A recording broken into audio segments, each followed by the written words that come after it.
இயேசுவின் மந்தை ஊழியங்கள் வழங்கும் இன்றைய வேத ஆராய்ச்சி வழங்குபவர் சகோதரர் ஜான் பெஸ்லி. ஆண்டவராகிய இயேசு கிறிஸ்துவின் ஈடு இணையற்ற நாமத்தினாலே உங்கள் அனைவருக்கும் அன்பான வாழ்த்துக்கள். இந்த நாளுக்கான வேத வசனம் அப்போஸ்தலனாகிய பவுல் பிலிப்பியருக்கு எழுதின நிருபம் 1 அதிகாரம் 21 வசனம்.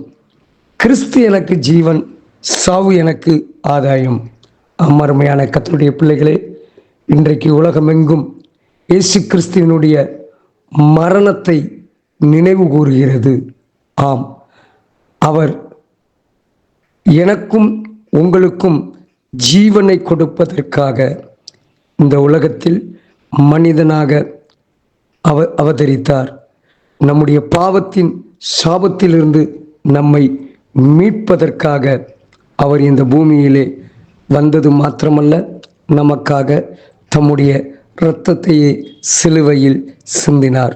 ஆம், அருமையான கர்த்தருடைய பிள்ளைகளே, அப்போஸ்தலனாகிய பவுல் சிறைச்சாலையில் இருந்து கொண்டு பிலிப்பு பட்டணத்து மக்களுக்கு ஒரு கடிதம் எழுதுகிறார். அந்த கடிதத்தில் தான் சொல்லுகிறார், கிறிஸ்து எனக்கு ஜீவன், சாவு எனக்கு ஆதாயம். இந்த ஜீவனை குறித்தும் ஆதாயத்தை குறித்தும் 1 அதிகாரம் 23 வசனத்தில் ஒரு விளக்கம் கொடுக்கிறார். ஏனெனில் இவ்விரண்டினாலும் நான் நெருக்கப்படுகிறேன். தேகத்தை விட்டு கிறிஸ்துவுடனே கூட இருக்க எனக்கு ஆசை உண்டு. அது அதிக நன்மையாக இருக்கும். அப்படி இருந்தும் நான் சரீரத்தில் தரித்திருப்பது உங்களுக்கு அதிக அவசியம். இந்த 2 காரியங்களை குறித்து அவர் கொடுக்கிற விளக்கம் என்னவென்றால், நான் இந்த உலகத்தில் ஜீவனோடு கூட இருப்பேன் என்றால் பிலிப்பு பட்டணத்தாரே, உங்களுக்கு பிரயோஜனமாய் உலகத்திலே நான் பிரயோஜனமுள்ள ஒரு வாழ்க்கை வாழ்வேன். அநேகருக்கு நற்செய்தியை அறிவிக்கக்கூடிய ஒரு நல்ல வாழ்க்கை வாழ்வேன். அதே நேரத்தில் சாவு எனக்கு ஆதாயம். நான் மரித்து போய்விட்டேன் என்றால் நான் என் இயேசுவோடு கூட இருப்பேன். இத்தனை ஒரு நம்பிக்கையுள்ள ஒரு வாழ்க்கை. ஆம், நானும் நீங்களும் அவரோடு கூட வாழ்வதற்காக அவர் இந்த உலகத்திற்கு எப்படி வந்தார்?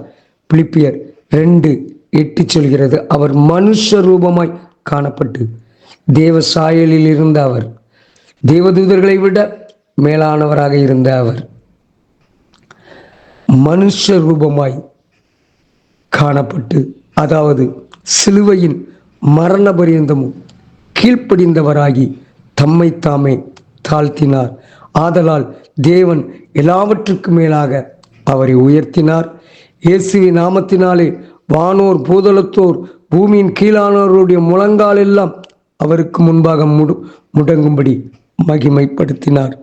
அருமையான கர்த்தருடைய பிள்ளைகளே, இந்த கால வேளையிலே நம்மை நாமே யோசித்து பார்ப்போம். கிறிஸ்து நமக்கு ஜீவன் உண்டாயிருக்க இந்த பூமிக்கு வந்தார். அவரை நாம் அண்டிக் கொண்டோம் என்றால், அவரை பற்றி கொண்டோம் என்றால், உங்களுக்கு எனக்கும் நித்திய ஜீவன் நிச்சயம் உண்டு. ஆம், நாம் மரித்தால் பரலோகத்தில் இருப்போம் என்கிற நம்பிக்கையை கொடுப்பது இந்த சிலுவை மரணம். இந்த சிலுவையிலே எத்தனை பாடுகள், எத்தனை கஷ்டங்கள், எத்தனை வேதனைகள் சகித்தார். ஏன் தெரியுமா? நானும் நீங்களும் அவரோடு கூட இருப்பதற்காக, அவரோடு கூட வாழ்வதற்காக. கிறிஸ்து இயேசுவில் இருந்த சிந்தை நாமும் கூட ஆண்டவரோடு கூட இந்த பாடுகளின் பாதையிலே, அதைத்தான் பிலிப்பியர் 1:29 சொல்கிறது. ஏனெனில் கிறிஸ்துவனிடத்தில் விசுவாசிக்கிறதற்கு மாத்திரமல்ல, அவர் நிமித்தமாக பாடுபடுகிறதற்கும் உங்களுக்கு அருளப்பட்டிருக்கிறது. பவுல் கட்டுகள், உபத்திரவங்கள், அநேக கண்ணீர்களின் பாதை வழியாக கடந்து சென்று அநேகருக்கு இயேசு உங்களுக்காக மரித்தார், உங்களுக்காக உயிர்த்தார், இன்றைக்கும் ஜீவனோடு இருக்கிறார் என்கிற செய்தியை ஒவ்வொருவருக்கும் அவர் அறிவித்தார். அருமையான கர்த்தருடைய பிள்ளைகளே, நாமும் இந்த இயேசுவின் அன்பை சொந்தமாக்கி கொண்டு மற்றவர்களுக்கு நற்செய்தியை அறிவிக்கிற நற்கூட்டமாய் நானும் நீங்களும் எழும்ப வேண்டும். பிரகாசிக்க வேண்டும், கிறிஸ்துவோடு இருக்க. அவர் நமக்காக மரித்து அவர் இரத்தம் சிந்தி நம்மை தூய்மைப்படுத்தினாரே. தம்மை தாமே வெறுமையாக்கி அடிமையின் ரூபம் எடுத்து மனுஷர் சாயலாகி நம்மை அவரோடு கூட இணைப்பதற்காக இந்த உலகத்திற்கு மனுஷனாக வந்தார். அப்படியே நம்மை நாமே யோசிப்போம், இயேசுவுக்காக ஒப்பு கொடுப்போம், ஜெபிப்போம். அன்பின் தகப்பனே, சிலுவையில் நீர் பட்ட பாடுகள் எங்களை உம்மோடு இணைக்கிறது. உம்மோடு மாத்திரமல்ல, அந்த நித்திய ஜீவனை எங்களுக்கு அளிக்கிறது. அந்த நித்திய ஜீவனை எங்களுக்கு தந்தர்லின உமக்காக இந்த உலகத்தில் வாழ எங்களுக்கு உதவி செய்யும். கர்த்தர் உங்களை ஆசீர்வதிப்பாராக. God bless you. ஆமென்.